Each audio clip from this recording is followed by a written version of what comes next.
Don Duffy is Public Relations Manager of the Minneapolis Automobile Association. And you know that in recent years there have been some highly publicized accidents dealing with seniors. And the question becomes, when should seniors no longer be driving? So I asked Don Duffy to join us, and we could talk a little bit about this issue and how seniors can continue to drive safely and for more years. Don, welcome. Hello. You were here several years ago. I'm delighted you're back. And of course, the issue of senior driving is just as paramount as ever. So let's start out by asking the question, how can seniors drive safely and better over the years? What are some issues that they can deal with in terms of maintenance and so forth? Well, first of all, we're not looking just at age. Just because you turn 55 years old doesn't mean all of a sudden, you know, the next day you're a bad driver. It's one of the things that we want to say, that you're going to be an activated driver. You're going to be looking at how you are driving. You're going to listen to see if anybody says anything about your driving. Are you forgetting the path that you just went? Do you have trouble looking over your shoulder? Are you having problems seeing through your mirrors or with your peripheral vision? All of these added together should mean something to you, that maybe there's something I need to look at when it comes to my own driving.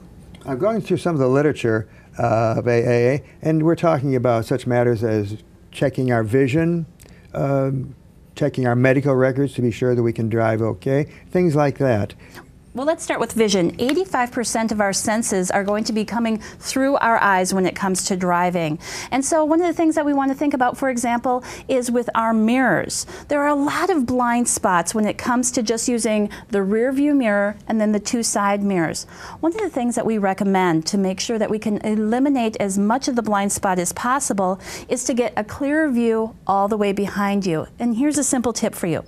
Put your head on the left-hand side on the window when you're in the driving position. Now adjust your mirror so you can just see the outside of your car. Now lean all the way to the right, to the center of the car, and adjust your right mirror the same way so it's just seeing the edge of your car.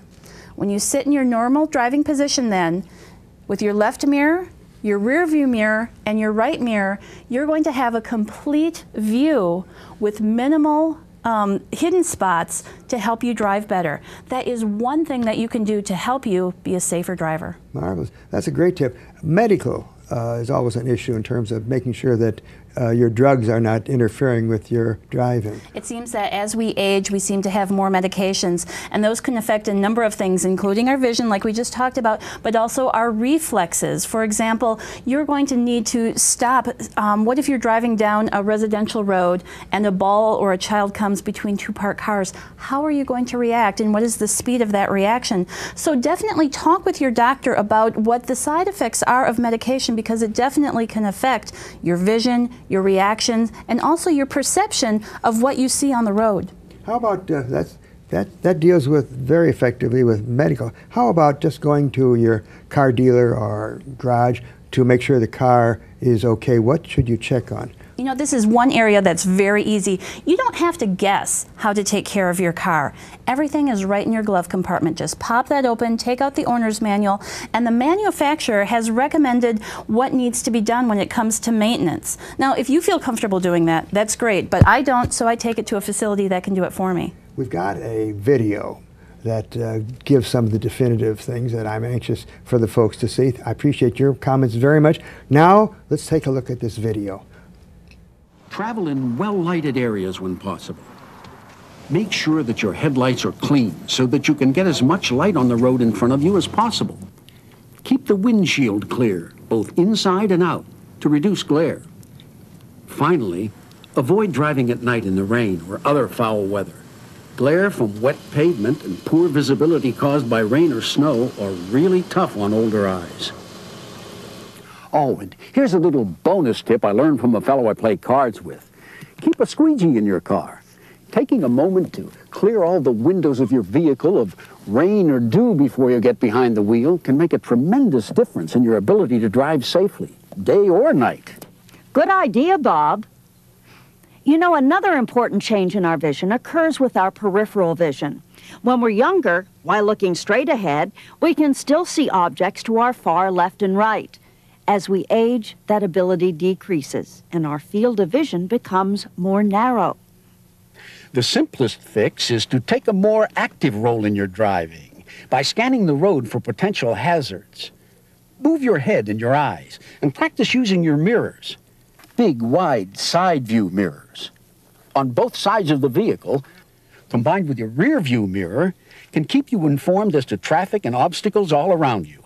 Of course, you want to make a habit of checking and adjusting your mirrors, as well as the position of the driver's seat, before you ever put the car in gear. For maximum results, install a wide-angle mirror over your car's standard rear-view mirror. You'll be amazed at the view. With a little practice, you'll be more aware of everything around you than you've ever been. And that's the right step toward making an older driver a wiser and safer driver. Don, there's an important item that I want to discuss with you now. How about these 8-hour courses? I know AARP gives one, AAA gives one. Is it valuable? How does one go about it and so on? And does it save insurance dollars and so forth? It's one of the best things that you can do once you turn age 55. AAA works with the Minnesota Highway Safety Center. Now that's a division of St. Cloud State University. The first time you take a class, it's 8 hours long, divided over 2 days. Then every 3 years. 4 hours and 4 hours. 4 hours one day, 4 hours the next day. Does it cost anything? Typically it's around $20 for the 8-hour program. And then every 3 years you take a 4-hour refresher. The number one thing that you can get from that is a 10% reduction on your insurance. But even more, you get tips on how to be a better driver, things to make you aware of when you're driving, and things to look at, especially when it comes to different physical and mental things that happen to us as we age.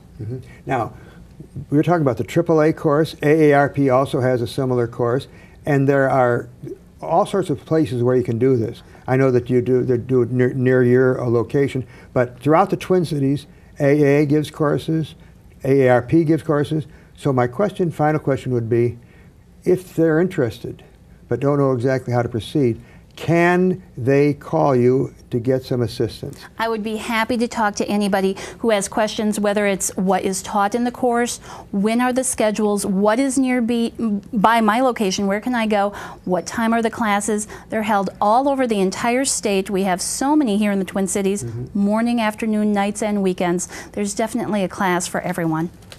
Many thanks, Don. We've been talking to Don Duffy with Minneapolis Automobile Association.